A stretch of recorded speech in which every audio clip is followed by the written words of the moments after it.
বিসমিল্লাহির রহমানির রহিম। আমাদের জাতীয় স্থায়ী কমিটির সম্মানিত নেতৃবৃন্দ, বাংলাদেশ জাতীয় দলের কেন্দ্রীয় নেতৃবৃন্দ, প্রিয় সাংবাদিক ভাই ও বোনেরা, আসসালামু আলাইকুম। এই সংবাদটি নিয়ে আপনাদের সামনে দাঁড়াতে হবে, এটা আমরা কখনো ভাবিনি। আমরা এবারও আশা করছিলাম ঠিক আগের মতোই আবারও তিনি সুস্থ হয়ে উঠবেন। আমরা ভারাক্রান্ত হৃদয়ে ইতিমধ্যে আপনারা শুনেছেন ডক্টর শাহাবুদ্দিনের ঘোষণা। আজ ভোর 6টায় আমাদের গণতন্ত্রের মা, আমাদের অভিভাবক, আমাদের জাতির অভিভাবক আমাদেরকে ছেড়ে চলে গেছেন। ইন্না লিল্লাহি ওয়া ইন্না ইলাইহি রাজিউন। এই শোক, এই ক্ষতি, এটা অস্বাভাবিক, অপূরণীয়। এই জাতি কোনোদিন পূরণ করতে পারবে না।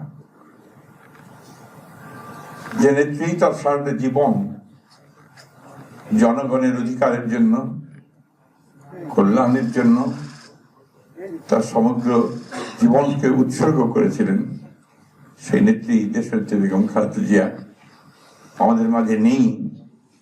এটা আমরা যারা তার সহকর্মী এবং রাজনৈতিক কর্মী, আমরা এটা ভাবতে পারি না। বাংলাদেশের রাজনীতিতে একটা বিশাল শূন্যতা সৃষ্টি হলো। তাই নয়, গণতান্ত্রিক পৃথিবীর গণতান্ত্রিক আন্দোলনে একটা বিশাল শূন্যতা সৃষ্টি হলো। আমরা দলের পক্ষ থেকে আমাদের ভারপ্রাপ্ত চেয়ারম্যানের অনুমতি ক্রমে আমরা দলের কিছু কর্মসূচি নিয়েছি।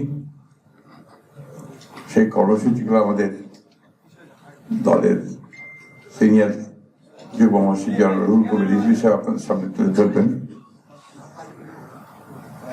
সরকারের প্রধান, এই কেয়ারটেকার গভর্নমেন্টের প্রধান প্রফেসর ডক্টর মোহাম্মদ ইউনূস আমাদেরকে ফোন করেছিলেন সাথে সাথে, এবং ইতিমধ্যেই তারা সিদ্ধান্ত নিয়েছেন যে 10টার মধ্যেই তারা একটা স্পেশাল ক্যাবিনেট মিটিং করবেন।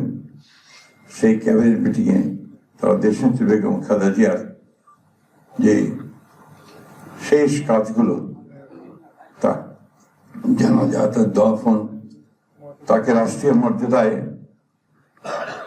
দাফন করা, তাকে রাষ্ট্রীয় মর্যাদা দেওয়া, এই বিষয়গুলি নিয়ে তারা সকাল 10টার সময় একটা সভা করবেন। এরপরে আমরা পুরো জিনিসটাকে কোঅর্ডিনেট করে আবার সেটা আপনাদের সামনে জানাবো। আমি এখন অনুরোধ করব আমাদের দলের সিনিয়র যুব মহাসচিব জনাব রুহুল কবির রিজভী, তিনি আপনাদের সামনে দলের কর্মসূচিটা জানাবেন। এটা হচ্ছে আপাতত এখনই নেওয়া কর্মসূচি। এরপরে আমাদের একটা স্ট্যান্ডিং কমিটি মিটিং হবে 12:30টার দিকে। সেই মিটিংয়ে আমরা আরো বিস্তারিত কর্মসূচি গ্রহণ করব। আর সরকার যে সমস্ত কর্মসূচিগুলো তার সঙ্গে কোঅর্ডিনেট আমরা করব, এবং সে বিষয়গুলো আমরা আপনাদেরকে পরে জানাবো। ধন্যবাদ।